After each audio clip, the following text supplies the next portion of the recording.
All right, it is time for a weather model discussion here for Wednesday, March the 1st. How's it going, everyone? William Cole here in the Storm Studio. This is our behind-the-scenes look at how we're putting together the forecast of the day. Not so much the pretty graphics, but again, we're going to go over truly the raw data here that we've been looking at as we've gone through the afternoon. And March the 1st, well, it is, kind of the unofficial start of spring, so to speak. And well, in North Texas, what does that mean? Spring severe weather season. And right on cue, because we've already had some severe weather earlier this morning, the southern sides of the Dallas-Fort Worth Metroplex. And I tell you, for tomorrow, Thursday, and of course, this is what everyone is talking about, there is a much more significant opportunity of severe weather. I want to go over those details with you. I think they're pretty important. And then I'll show you this as well. It's a bit of a stretch, but there's some data out there. The European model, which typically is a really good performing model, is showing here in about 10 days there may be an opportunity of some chillier weather. And could we maybe be talking about some snow? Again, it's maybe a little far-fetched, but this is some pretty good data, so we'll look at that coming up as well.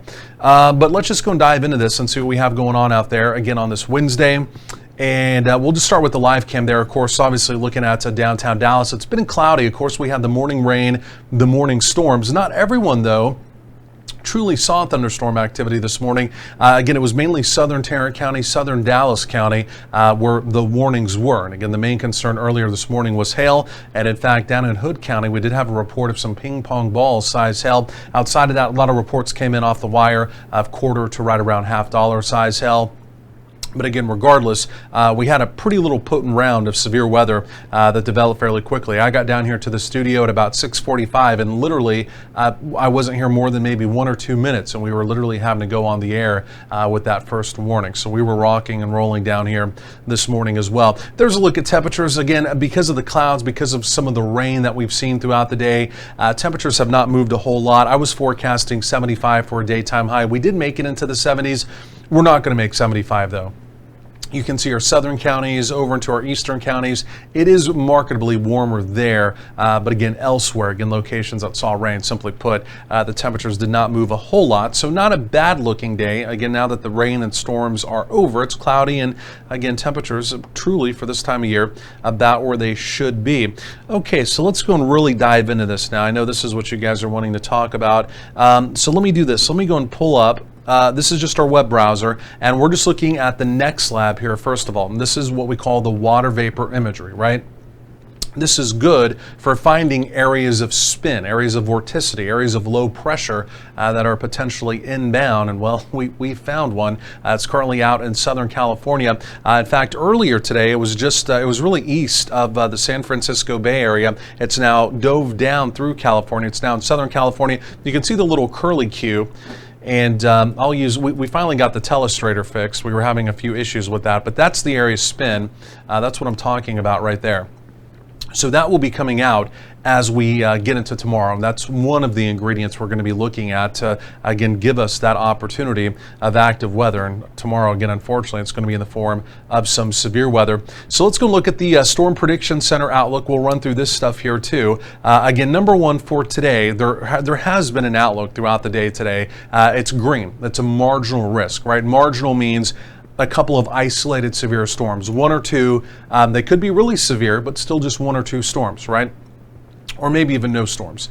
You get in a slide, that means the coverage of storms, they could still be really severe or minimally severe, but the coverage increases. And then as you get into that enhanced risk you're seeing across parts of the deep south there, that's where the storm coverage, right? How many storms, how many warnings could there be? That will begin to increase, right? So that's how that works. It doesn't necessarily tell you the severity of the storm. We always want to keep that in context. It's basically just kind of giving you the coverage of severe weather. Again, how many could you possibly see? Just quickly, we'll look at this here. And for our northeastern counties, there's still an opportunity. There's some showers up there right now. A few rumbles of thunder, in fact, over in Van Zandt County. That's basically moved out now. By the way, we're doing this right around 3:15 now, 3:14, 3:15 if you're wondering. I think for the most part, later in the day, the activity that's there now, I think that's pretty much what we're going to see. I think we're going to be pretty quiet. We could still see a few scattered thunderstorms around. If we do, there is a severe risk with those, right? But I think overall today, besides what we saw this morning, it's going to be pretty minimal. Okay, I think most of what we're going to see today, again, is going to be off to our east. Okay. And that was pretty much anticipated. I mean, that's not a surprise. That's what we've essentially been talking about. Okay, so then as we get into tomorrow, Thursday, obviously you're seeing the really bright shade of red. That's what we call a moderate risk, right? So that's a higher end. So the Storm Prediction Center saves those for higher end days, right? The coverage of severe weather is going to be higher, and it's going to be more widespread, right? So, sometimes you associate that with an outbreak, maybe a mini outbreak, maybe a regional outbreak. Of course, there's only one more step up, and that would be high, and that would be widespread severe weather. And again, normally you're dealing with an outbreak in those situations. But again, you don't see moderate risk every day. You do see it multiple times per year. There are some years you never see a high risk, though. But again, moderate risk, again, you technically see those a few times per year. And in fact, just really within the last week or so, this is the second moderate risk. Of course, last week there was one up in Oklahoma when they had the severe weather outbreak out there. So right now the Storm Prediction Center basically has it in our eastern counties and then back over into the Arklatex. Again, this is for tomorrow, Thursday. Looking at the newest data, that this may, and again, we here obviously we're not speaking for the Storm Prediction Center. They're a government agency. They put out their own outlooks. But I think the argument could be made that probably needs to be slid a little bit further to the west. And I'm going to show you the reason why I think so on the data coming up. If nothing else, the enhanced risk will definitely have to go further to the west for tomorrow. And the main reason why, it's truly in our western counties. That's where the activity is going to develop tomorrow. And it's going to develop severe, and then it's going to move across the area. And tomorrow, we'll look at the probabilities. It is a tornado day, right? And there's a lot of times, we don't always necessarily try and play down the tornado risk, but we tell you, it's going to be low, it's going to be isolated, because we understand that gives people anxiety, right? And always your probability of seeing a tornado or being hit by a tornado, even on a huge tornado day, it's low, right? I mean, it could happen, but it's low because geographically speaking, they're small, right? Most of these are less than a mile wide, much less in most situations than a mile wide. So think of all of North Texas, think of maybe a half a mile, and maybe think of a half a mile length, damage path, typically. Sometimes they can be longer, sometimes shorter, and then fit that in all of North Texas. So, I mean, you can see your probability, even on a big day, is fairly low, just to keep it all in perspective. But on a tornado day, where there are probabilities, chances are somebody could see a tornado. So what do you need to do for yourself and your family? You need to make sure that you have a plan, right? And for tomorrow, really the way it looks, through the afternoon hours into the evening hours, this could kind of be more of an extended deal, right? So we're talking about the early to middle part of the afternoon and then well into the evening as well. So you know where you're going to be, you know where the kiddos are going to be, you know where the spouse is going to be, so make sure all of them are plugged in, make sure all of them know what they're going to do. I mean, if a warning is issued in their area, especially if there's a tornado warning issued, where again that location is that they're going to be in. So there's the tornado probabilities for tomorrow. Those may still kind of jimmy around a little bit, I think, but it is a hatch black zone. The opportunity of wind is there as well. And, one of the main reasons why the Storm Prediction Center did go ahead and issue that moderate risk, a lot of it has to do with those wind probabilities. They're expecting a pretty decent line, especially from our eastern counties over into the Arklatex. And this would be later in the day tomorrow to push that direction. And there could be some pretty widespread wind damage. So again, obviously one of the reasons why they went with that moderate risk there. So from there, let's go ahead. Let's just switch over to the model. And this is what we like to look at here as well. Let me make sure you can see it there. And so this is just going to be the high-res rapid refresh model. This is what we call the HRR model. Some people call it the HRRR. You can just pick your acronym. And let me go ahead and refresh this here. And we'll bring up the latest run. And what I'm going to do, I'm going to go back 2 hours to the 18Z run, right? So the HRR model, you get an 18-hour run basically around the clock, right? So it's kind of a short-term, high-res, again, future radar depiction, right? However, 4 times per day, it also gives you an extended 48-hour run, okay? So it's like a HRR X is what it's called, HRR X run. And so that's what we're going to do. We're going to back up to 18Z about 2 hours ago, and we'll take you out through the next 48 hours. So now we can get a window of what this model, the high-res, again, refreshing, hourly type model is showing us for tomorrow. Okay, so here's the rest of the day today. Again, here in North Texas, I think we're probably done, right? I mean, there could still be something. It's not impossible, but I think tonight, I think we're probably pretty well done. Okay, you can see a complex of storms, though, does form overnight.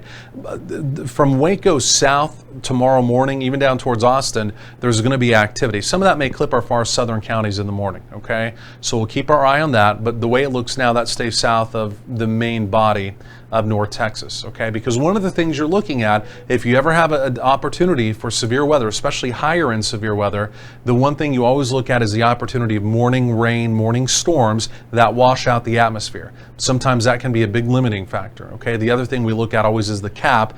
The cap's weak tomorrow. We're not necessarily seeing the morning convection around, okay? So we're kind of, crossing those off the list. And here we go. As we go through the day tomorrow, things are relatively slow up until about 2 to 3 p.m.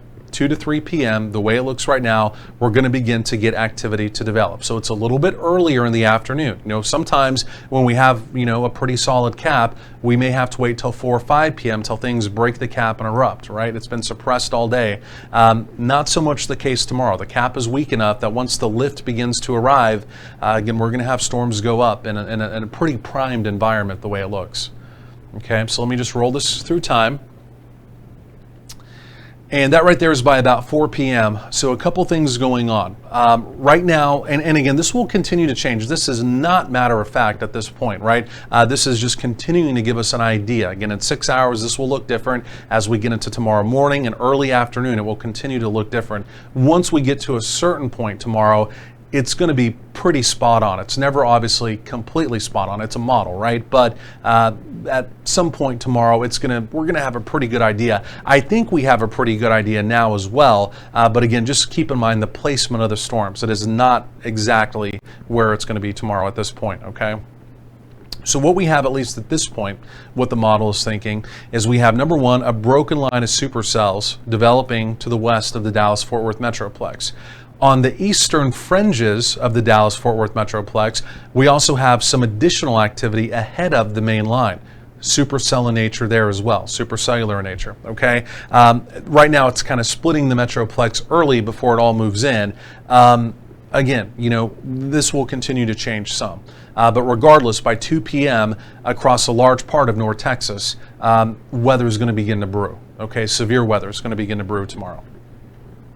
Walking you forward in time, some of that activity, way it looks now, will continue to lift off to the northeast, kind of that pre-stuff, right, which could still be quite severe. And then there it is. I mean, we just have this broken line of supercells come into the Metroplex, and right now this is by about 5, 6, 7 p.m. Okay, now this data here is showing 5, 6, 7. Earlier today, the data was closer to 3 to about 8 p.m., right? So it's going to continue to fluctuate some, but the way it looks right now, after 2 p.m., you need to have your, again, severe weather safety plan going. And the way it looks right now in the Metroplex after 3 p.m. Through about, let me just kind of run this on. 3 p.m. through about, almost 9 p.m. we could have active weather, right? Eventually, it really will turn into a linear line. And that's when that higher wind threat develops over into the Arklatex. But as you're seeing kind of the little splotchy areas of red and it's not really lined out linear, that's basically a broken line of supercells. It's a line with embedded supercells. And again, I mean, we're not throwing these terms out there. Again, I always say this, I just want to preface, we're not throwing, supercells out there just to alarm anybody. But I mean, it's the deal. I mean, that's what we're looking at for tomorrow. And, again, those are going to pack an opportunity, number one, of hell, right? So we need to know that. You've got to think about your car. If you just put out new lawn furniture or something you may have just gotten, think about that. And, also monitor your roof, right? I mean, if you get hail on your roof, you need to make sure you document it or whatever. And obviously, get your insurance money or a new roof out of it. I mean, hopefully we're not having to do too much of that. But again, keep in mind, you start getting golf ball size hail or bigger. And again, it can do real damage to your roofs as well. And, the one other thing I will mention, and we mention this every year, number one, DFW, from the insurance perspective, if you talk to an insurance agent or something somewhere, DFW is ranked number one at least for the last 2 years, for sure, of again, hail claims and hail damage, right? So we're just right now in the nation, the capital of hail damage. We just get big hail every year. And what I'm mentioning is the fact, you know, as storms come in, especially your westerly and northwesterly windows, stay away from those, especially if you're new to town, because especially when you have a line coming in, you have some gusty winds, and if you have an opportunity of big hail, it will also blow out your windows. And some people forget about that, but we have reports every single spring of windows blown out here in the Metroplex, right? And it's always the westerly or northwesterly, depending on where the storm is coming in from, that there's an opportunity for those to be blown out. So if you have the kiddos and stuff, make sure they're not up at the window, you know, looking out as this stuff comes through, especially westerly windows tomorrow, because there's always an opportunity for those to also be blown out. So do keep that in mind. One more thing, let's just go and take a quick peek here at, we'll just look at the supercell parameters here too. And then we'll take a quick peek at the extended, then we'll wrap this up. And so there's your supercell parameters for tomorrow. And so again, also looking pretty impressive there as well. I want to look at one more thing, and we'll look at the tornado probabilities here as well, just based off this model. And this is where we're kind of taking our time with this one. Normally I know we go through these a little bit faster, but I just really want to take my time on this one today. And so there we go. So there's your tornado probability. So this is not jumping up and down about the tornado threat tomorrow. It's not jumping completely up and down about the tornado threat, but it's definitely giving us that opportunity. And at the end of that run, kind of a pretty decent little opportunity there. So I would anticipate a tornado watch being issued tomorrow, you know, just for a larger part of North Texas. Okay, let's do this. One other thing I want to look at, and then we'll cut this off. Like I said, this one we've kind of gone a little bit slower. I know sometimes we also look at a lot more data, but I just want to show this just to see, hey, you never know. The Euro is normally a pretty well-performing model, right? Out of all the models, global models ranked, this typically performs the best. Now, when you look out 10 days, we all know at 10 days the data flip-flops and it's whatever, but this has been pretty consistent over the last couple days of by the time we get to, this would be right around March 10th to March 11th. It brings a pretty decent cold front back into the area, and the blue you're seeing there is snow, and it's been advertising this for the last couple of days. So the Euro is trying to tell us that in the middle part of March, we may get, number one, a chill down, not really crazy, bitterly cold, but a chill down, really two decent cold fronts is what it's showing, and there may be an opportunity of some wintry weather. So we'll see on that. I mean, like I said, it's way too early to get to buy into that, but is it worth at least mentioning? Is it something to track over the next week or so? Absolutely, it's worth something to track, but we'll see how all of that unfolds. Otherwise, let's look at this real quick. We always like to look at the city charts here and just talk about the temperatures quickly as well. So here's what the Euro does, right? And you can see at the very end, by March 10th, it's trying to bring a pretty decent cold front through, right? It's got a high of only 35. I'm not buying that yet. Okay, I can tell you, I'm not buying that yet. But I mean, that would be a pretty drastic chill down, right? You see temperatures in the 70s, some 80s by early next Monday, and then here comes that front again by the 9th into the 10th with a pretty decent blast of chilly weather and maybe some snow. Again, we'll see about that. Here's what the Blenda models is showing. This is truly what I forecast off of. This takes all of the data, puts it together, the high-res data over the first 2 days, blends all of that together as well. And again, you can see, 60s going to the 70s. Again, still some 80s look pretty likely on Monday. And then this even brings the temperatures down, right, by the 10th, down into the 50s, okay? And then by the 11th, it rebounds the temperatures back into the 60s. So in other words, it holds the cold front, the really chilly stuff, well off to the north. And with that temperature range right there, we wouldn't be talking about any of the white stuff. So again, just something to watch. We'll keep our eyes on it and see what happens with that. Otherwise, I think that's really all we got today, guys. So like I mentioned, the biggest deal is just going to be tomorrow.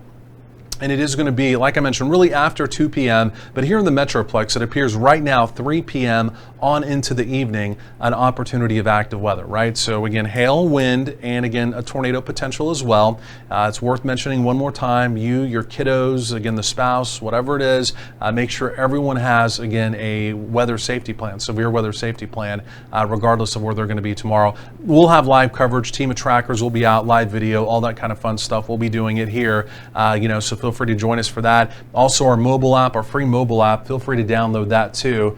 And in fact, if you haven't already downloaded it, we'll just pop that up right there, of course, on the Apple iTunes Store and also on the Google Play Store. Again, it is a completely free download. Otherwise, again, if you're watching this on social media, again, we don't typically put this on our channel, but again, YouTube, Instagram, Facebook, things like that. If you're seeing it on there, feel free to give us a like. Also, if you have a question or comment, feel free to do that below as well. Otherwise, again, we'll talk to you tomorrow, and again, we'll walk you through active weather day tomorrow as it comes along. Otherwise, enjoy the rest of your Wednesday afternoon.